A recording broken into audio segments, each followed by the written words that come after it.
All right, welcome back. This is the second video. We are going to cover chapter 4, 5, 6, and 7. And these are all the chapters on our issue, which is diversity.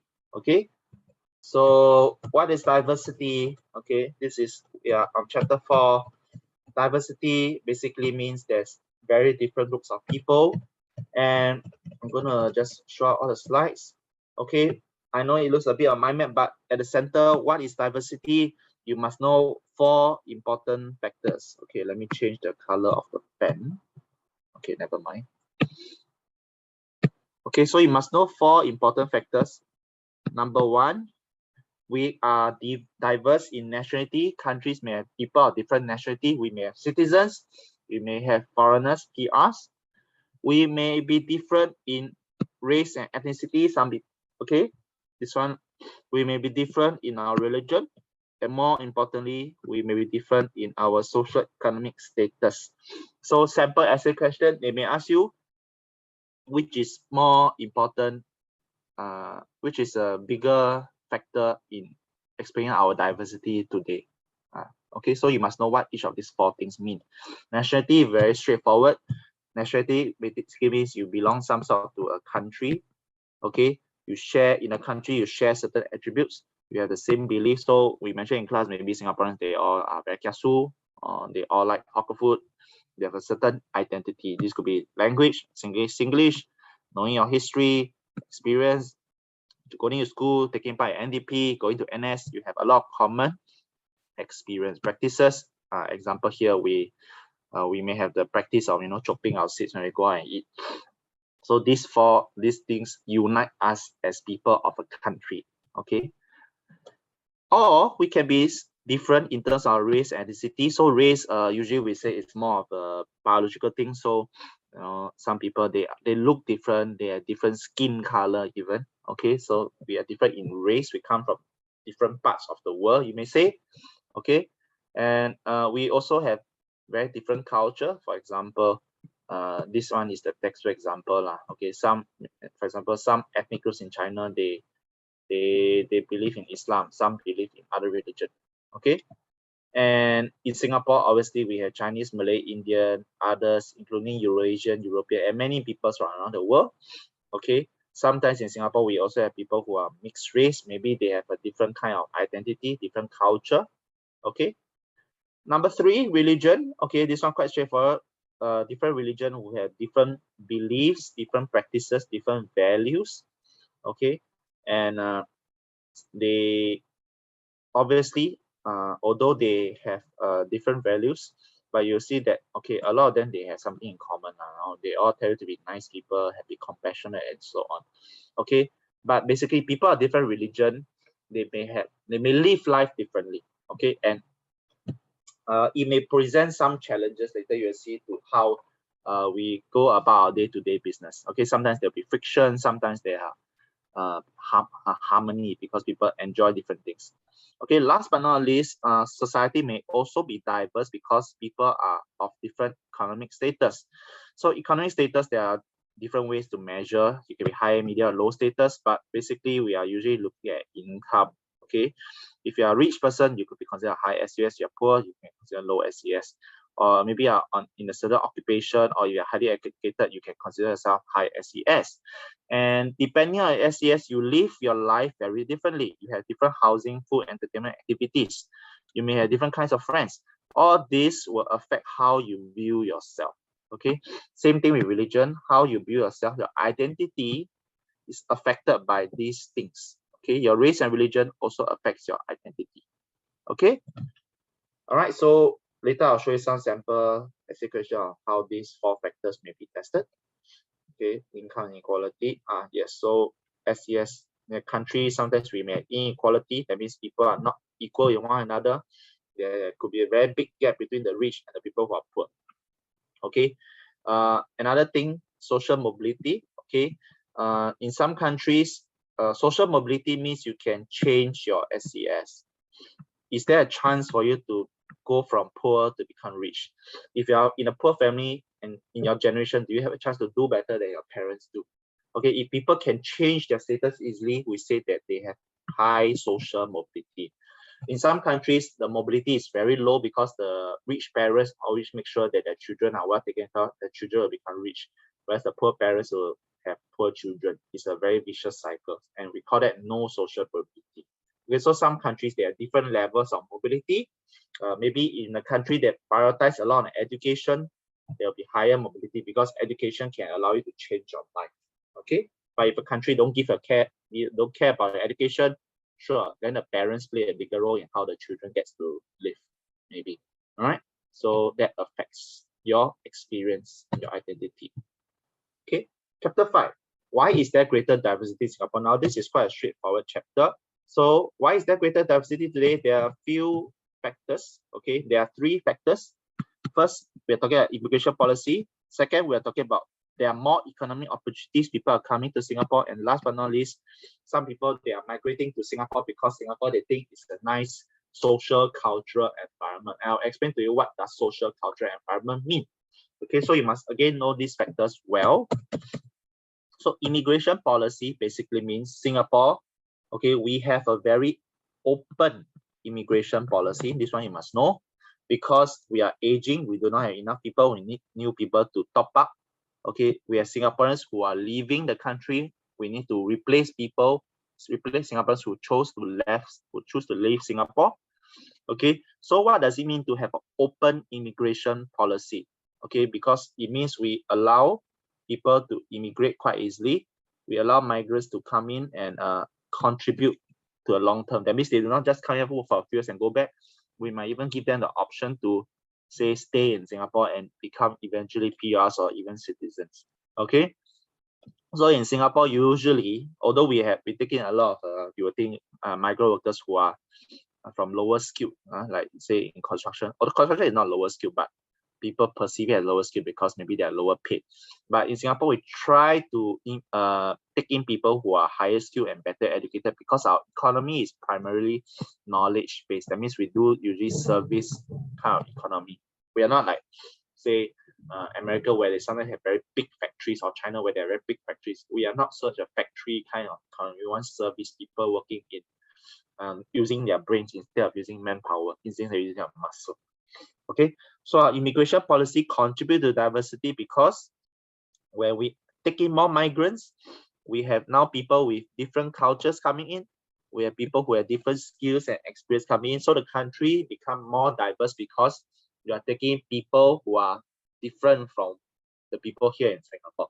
Okay, so you take in more people, the country get more mixed up with different groups of people. So therefore more diversity. Okay, quite straightforward. Okay, economic opportunities is the next factor. Okay, so in Singapore, it's a bit related to immigration policy, but now we are thinking in terms of the migrants. From the migrants' point of view, from the people who wants to come to Singapore, they also think, wow, it's very good to do business in Singapore. Singapore is very stable. Okay, and a lot of MNCs, they like to come to Singapore, not just L'Oreal, of course, McDonald's and many others MNCs.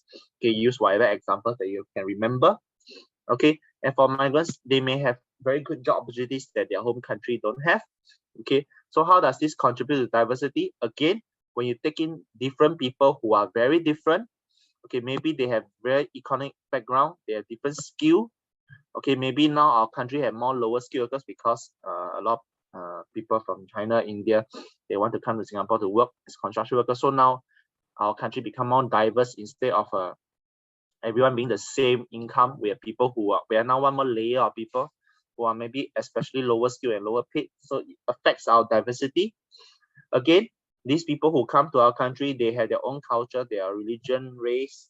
Okay, so they may affect our diversity. They may affect how Singapore's culture become. I give you a real example. I think 10 years ago, there's no such thing as mala in Singapore because the closest I can think of is Yong Tau Fu. But because there has been so many Chinese immigrants to the country over the years, eventually they bring over their culture, including their food culture, and now we have a lot of mala popular trends in Singapore. Okay, so this is another way the country becomes more diverse. Last reason why our country is more diverse or have more migrants now is because we are basically a very good place to live in. Social cultural environment is a very comfortable place to live in. In Singapore, if you are a migrant, you get community support because if let's say you are immigrant, you have people who are here already that will take care of you. So for example, if I'm a Japanese immigrant, there are already a lot of Japanese in Singapore. If I'm a new Japanese, I come to Singapore, I'll know that these these Japanese who came earlier, they will take good care of me. And this is seen in many places in Singapore where this group of people like to congregate. So for example, we like to say in the Thais, they like to go to Golden Mount near what is Golden Mount, near Lavender area, you know, where there are a lot of Thai shops. If I'm a Filipino, okay, yes, I may think of Lucky Plaza, where a lot of Filipino community like to gather and mingle with one another and maybe buy Filipino goods. Okay, so they feel very comfortable, they feel very supported because there's a community here. There's a very big migrant community that will take care of you because they understand how it feels, they understand how difficult it feels, so it will make you more willing to come to Singapore because you know you won't be alone. Okay, they feel more at home, they are more willing to settle down. So when they come, they bring their own unique culture. Singapore become more diverse, more migrants, more diverse. Okay, we are also very safe. Strict laws, low crime, very safe.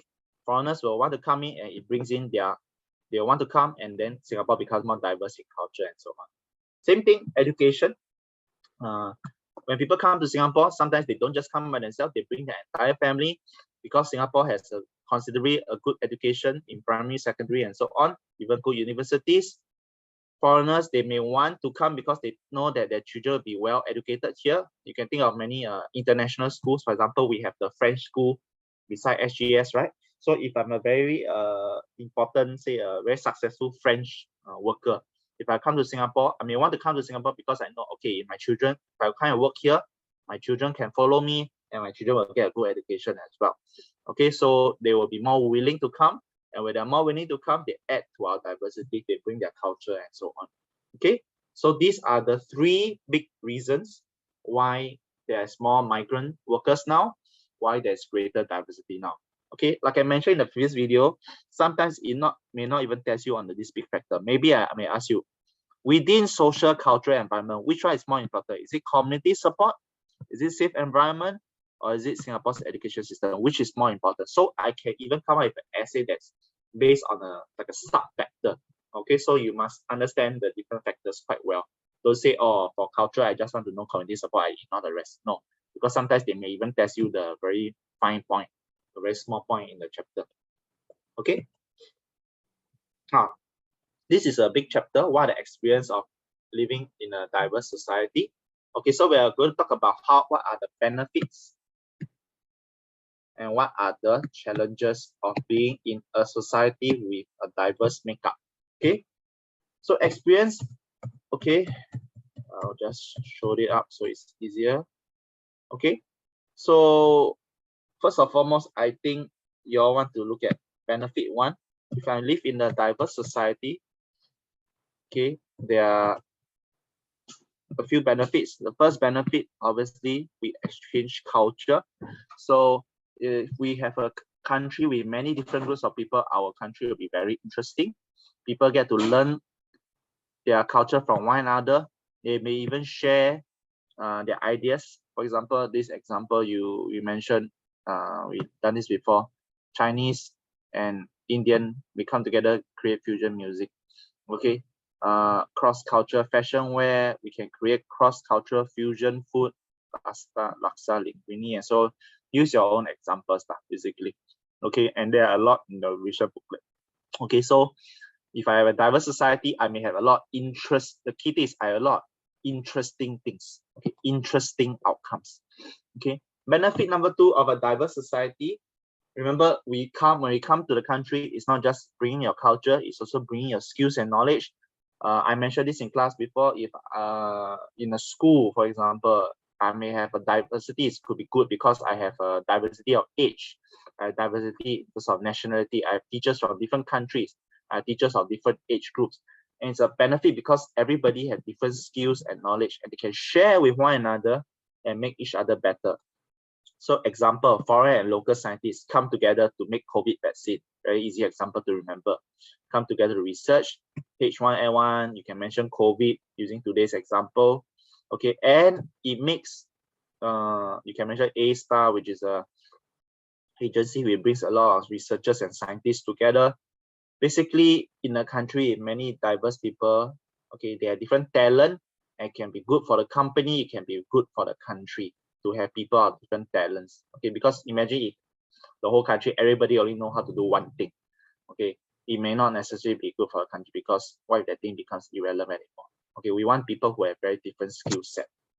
Okay, now we look at problems. So problems, we have two problems. Okay, mainly we have misconception and prejudice, and we also have competition for resources. So prejudice and misconception is quite straightforward. It basically means you have a very negative view on people. So people, sometimes they have different cultural background, they may have conflicting views and values, they may have misunderstanding, maybe they get into arguments with one another, might even lead to prejudice, which means it's kind of a long-term hatred. Okay, they might think that certain people are always bad, all people are always bad, a certain race are always bad. Worse still, because they think they are always bad, they may treat them badly. So discrimination is a treatment. They may maybe refuse not to hire them. So for example, in Singapore, last time we have people may be discriminated against older workers because they think maybe they are not so quick in their work anymore, so they are treated badly. Okay, and all this can threaten harmony because when people feel that they're not treated well, they're not welcome, there'll be friction, there could be a lot of conflict. Day to day, there could be a lot of negativity, a lot of conflict that will happen. Okay, example, okay, Arab, Muslim, example, after terrorism, there's a lot of prejudice. In Singapore, some people, they are very prejudiced against migrant workers, okay, because they think they're stealing their jobs, but let's get to that. Okay, another way diversity can be a problem is because they consider the migrants as competition. They are competing with me for resources. For example, they think they are stealing my jobs. They are making the public transport very crowded. They are using up all the goods. They are taking out all the seats in the hawker center. These are resources. They may feel like, this.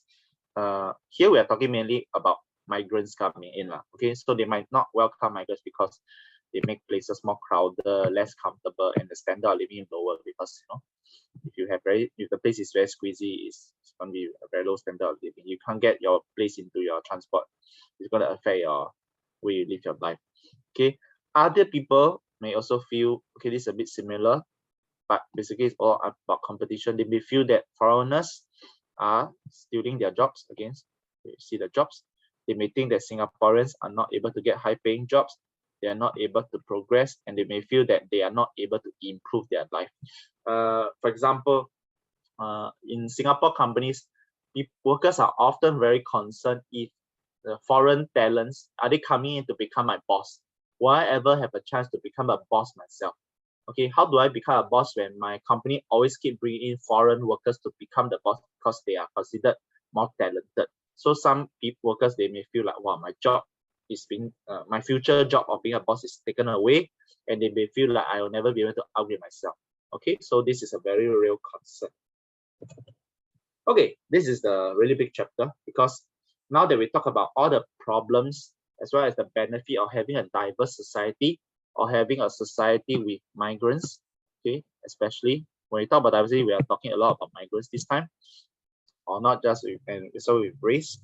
We're going to look at culture now. How do we manage people who have different culture, and what is the best way to manage it? Okay, so we learned quite a few examples. First example is assimilation. Okay, the second example is about integration. So these are the two main ways. So in your essay, they maybe ask you which one is a better way to manage social cultural diversity. Is it assimilation or is it integration? You must be able to explain what assimilation and integration mean. Okay, let's start assimilation first. Assimilation basically means everyone must follow the majority. Okay, for example, we mentioned the case study of France. If you want to live in France, you must be and act like French. Okay, you want to learn French, you want to eat French food. Okay, you want to basically be like the French, you must follow the majority culture. If I want to go to China, I will want to follow Chinese culture. I want to speak Mandarin, eat Chinese food, so that I will fit in. Okay. And how does it help to manage cultural diversity? Because if they think everyone is doing the same thing, they'll feel more comfortable. It'll be easier to bond and communicate. And if everyone is quite similar, okay, that means hopefully we are trying to reduce the diversity. And the assumption is diversity is going to create a lot of conflict, a lot of friction. It will bring peace. Okay, basically we want to make everyone more similar so that there's less conflict, there's more peaceful, there's more bonding. Everyone can get along with one another. So I mentioned here, right, they may want them to learn the French language. Okay, they may want them to go through French courses to learn French. They may want them to understand French culture. Okay, but there's also a problem. Okay, sometimes people don't want to follow the majority culture. For example, the Muslims, they may want to continue to wear religious symbols. They want to keep their religious identity. They feel like if you force me to fit in, I'm going to lose my rights and I might feel violated. Okay, so you see from the way I branch the chapter, I can even set a question on, is assimilation beneficial or is assimilation a problem? Which one is it more? Is assimilation more of a challenge or more of a problem? Then you have to explain, okay, what are the benefits of assimilation? What are the problems in assimilation? So I can also come out in my essay this way. Okay. All right. For integration, same thing. Okay. You need to know what does integration mean. Integration means basically people get to retain their unique culture, but at the same time, they also want to have some shared Singapore. So it's a mix. You get to be your own unique self, but you also try to have a common, something in common with everyone. So in this case, the common Singapore identity. Okay, why is that so? Because we want everyone to blend in. We want everyone to have a Singapore identity. Okay, be able to communicate with one another. But at the same time, we want to make sure people don't feel like what the people in France may feel. I don't want you to lose your own identity. So I try to do a more balanced way of treating this. So Singaporeans also feel more comfortable because they know migrants are more willing to pick up the Singapore national identity. Okay, and they are willing to learn and appreciate different foreign cultures. So this should hopefully help improve bonding and reduce the problem of a diverse country. Okay, and how the Singapore government does this? Maybe you want to know a few examples. We have bilingual policy. We make sure people learn English so that we can communicate with one another. Okay, we also have common experience like national service. Okay, for example, some of the migrants, they come with their parents from a very young age, but they can go through national service. They have a similar experience in one another. Okay, as well as many of these other examples like GRC, making sure that in every constituency there are people who are representing your race in the government, by making sure that in EIP, making sure that every HDB estate there's a very equal, very balanced proportion of Chinese, Malay, Indians, or balanced proportion of citizens and PRs, for example. Okay, and we want to help them blend and learn the Singapore culture, maybe but through all this naturalization initiative. Naturalization means to become more like a citizen. Okay, to fit in more naturally and feel like a citizen. So I may bring them on learning journeys to let them learn about Singapore history, Singapore culture, so they learn to pick up the Singapore national identity. Okay, and community support. Okay, I know the words are a bit blocking it, but yeah, but basically in your RCs, your community centers, they may organize all these activities to help people fit in and learn about Singapore culture. Okay, so yeah, this is first part, chapter 7. Okay, but there are always some problems with Singapore's integration. Okay, the next part about how we respond in diversity, the next set of problems is managing social economic diversity. Social economic diversity means there are people of very different SES. When some countries have very rich people, some countries have very poor people, what are some of the problems and how can we deal with it? And we got to learn it through the case study of healthcare. In a country of rich people and poor people, how do we make sure that everyone gets adequate healthcare? Okay, so there are 3 examples that you should know. One example is a market-based approach. Number 2 is a shared responsibility approach. Number 3 is a government finance approach. So this one doesn't look like a usual market, but basically it's a range. On the left, it means individuals do more. On the right, it means government do more. And these 3 countries, they have different like balance of how much the individual should do and how much the government should do. And Singapore is somewhere in the middle. Okay. So in the US, the market-based approach, market-based basically means, okay, individuals, they take care of themselves. Okay, you realize that there's no single policy.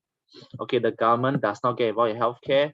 It's up to you to get your own insurance. So basically, in the US, individuals, okay, get their own insurance. Okay, you don't get your own insurance, if something happened to you, good luck to you. Okay, you try and survive.